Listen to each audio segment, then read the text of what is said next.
talking about. Okay, sorry. Let me start with this. I know everybody's heard the news on William White, and man, certainly for his family and those close to him, that's it's hard to hear. And praying for them, and and I think anytime when you're part of this profession, this brotherhood, and you hear news like that, it hits pretty hard, And I know this is, for Chris, this is hard. Chris was close to him as well, but certainly thinking about him and his family, all that are involved. On a brighter note, Brad Holmes' birthday today, so shout out to Brad. Get to a quick couple of injuries from yesterday. Bell, you guys saw, kind of went down. He had a back/hip, so we'll get him. We're going to get him checked out today a lot more thoroughly, get a scan on it and see where he's at, but he won't be out there. And then Funchess, it looks like this will be a light kind of groin, so looks pretty optimistic, but he won't be out there today. So FYI, everybody else is pretty good to go. I said this yesterday, it'll be a full speed practice. There will be no jog through or anything of that nature. We're going. So, questions? Coach, about Amani Oruwariye, what did you make of his development last year, the way he came on, and going forward, where he fits in your defense, what he brings to you? Say that again, I'm sorry. I don't know if I can.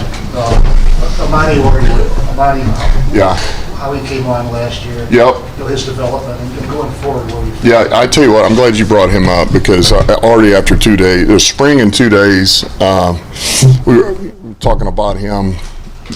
Shoot, last night we were talking about it, but I tell you what, he even from this time last year, he feels like, he feels like a vet. He feels like a guy who he understands what he's capable of. He understands, what he's good at, what he can do, what he needs to work on. He's a pro right now. He's practicing like a pro. He did in the spring. He is.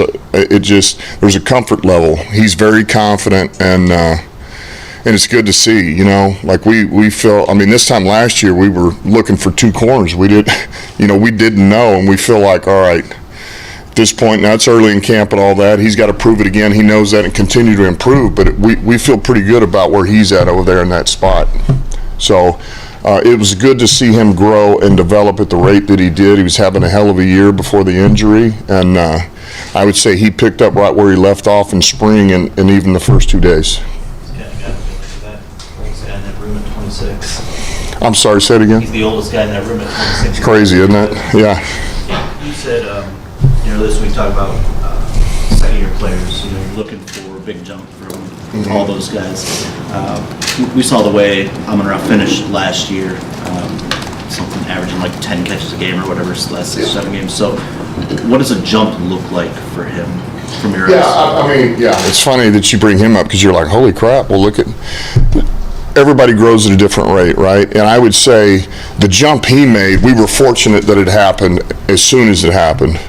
And I think ultimately that's kind of what you're looking for. So if you really want to detail it, it's like, man, Amon-Ra hit his jump by the end of the year. I would say Sewell did somewhat as well.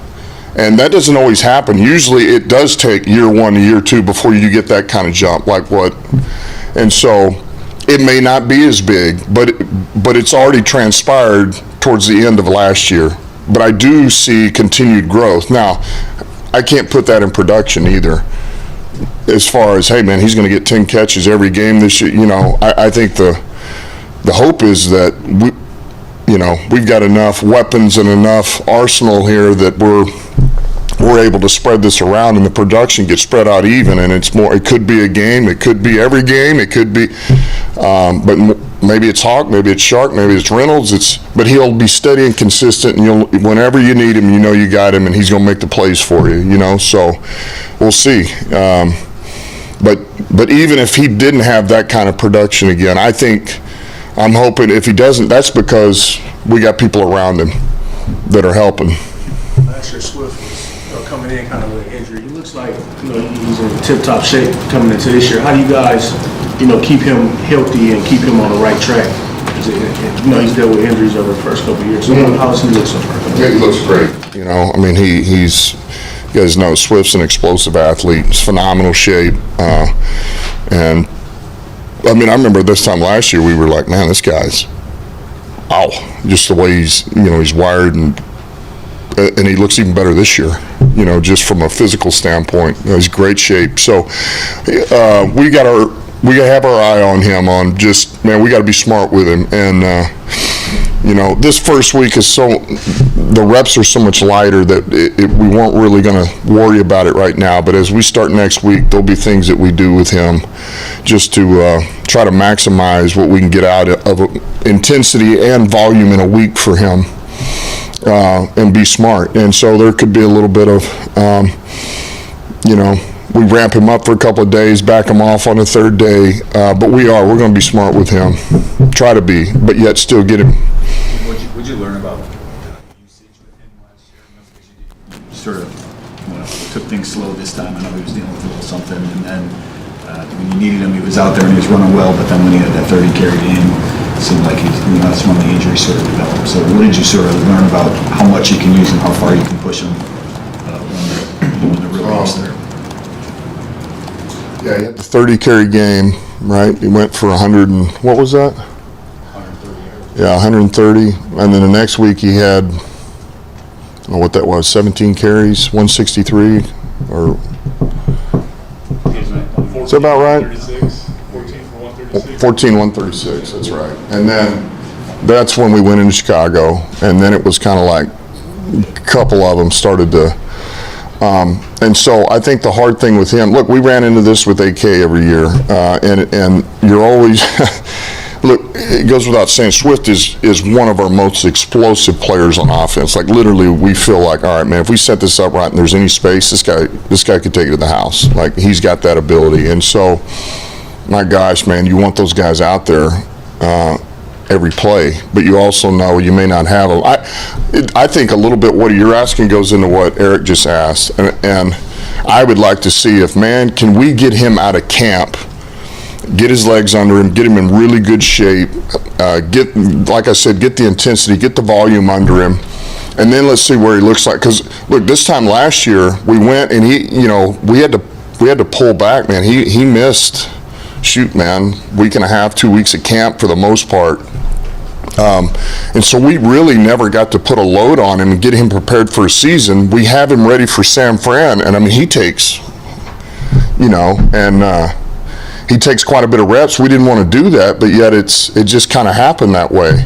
I mean, we throw him the screen, he takes it to the house, you're trying to win a game, and so that may have started that whole, he didn't get the load in camp, and then here you go, first game out of the box, he's got quite a load on him, and then it just starts to stack over time. We don't make it through a season, halfway through the season, 10 games in or whatever that is, it starts to, and so I kind of think of it as, well, maybe that mess started in camp, and so let's see what we can do with him.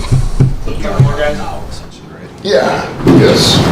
Coach, earlier this week you said development and then football IQ are some big goals this year. So how immersed in the football IQ teaching are you guys right now, and how do you spot that on the field to help players stick out from one another? Yeah, look, it's big. I think it's a focal point of what we're doing. Now, look, some of that is, it helps when you're in year two because now your system's in. And so now you're off to the next step. I mean, it just as simple as just from Flip and I were talking last night, this time last year, we were still trying to work on our stance and punt and pushing off now you have to work on that every year, but I mean, literally, we had to, at one point, I think we were week 3 in the camp, and we had to go back to the basics and start it all over again, just so guys got comfortable with, you're stepping on your teammate, we're tripping, we're not, we're past that, and that's just in special teams I'm talking about, but it's like that in offense and defense, and so that helps, but I think it's, like I said, we've made a point of emphasis, I have with the coaches and the coaches to them, and we're nonstop talking about, okay, yeah, now you know what your job is, now what is he doing? What's his responsibility? Where is your help at? And then on top of that is just putting those guys in those situations. You know, that's on me, and we're going to start doing that. Like, we're going to finish with a 2-minute today, again, already. And normally, you know, you don't start 2-minute until day 5 but I mean, we're going to have it, you know, end of half, we're going. And we got to put ourselves in these situations early like we did in spring. And I'm looking for 2 things. Those guys that under pressure, man, they're cool and collective. Like we said, pressure goes up, your heart rate goes down. Who are those guys who can handle it and produce? Or who are the guys that, man, they just crumble under it.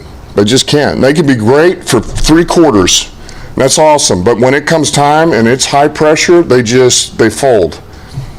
Those guys will kill you. They just will. And I'd like to know that now before we get into a game. So, but that's on me to put them into that. Jen, last one. What have you seen from your team just through these first 2 practices, Dan, and how they maintain the energy and are really kind of champing at the bit to really get going, as you say, full speed today?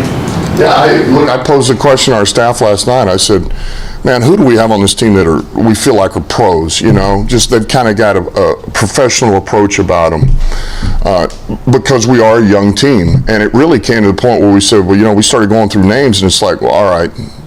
I said, let me reframe that question. Who do we not have? And that's a good sign. That's a good sign. That means we have very few that we feel like really need to grow up just from their approach to the game, if that makes sense. And listening, being attentive, the way they work, the way they walk through, the urgency, all those things. So, you know, we're on the right track. And I would say that's what I feel like we've got guys that are, man, they're attentive. They know that the guy next to them's counting on them, and they got a job to do. They're grown men, and they got to handle their business, and it's felt that way the last 2 days. Now, this is day 3. They're going to be a little bit sore, even though there wasn't much. So we may have to push them a little bit, but they've been good. They're attentive. They're ready to go.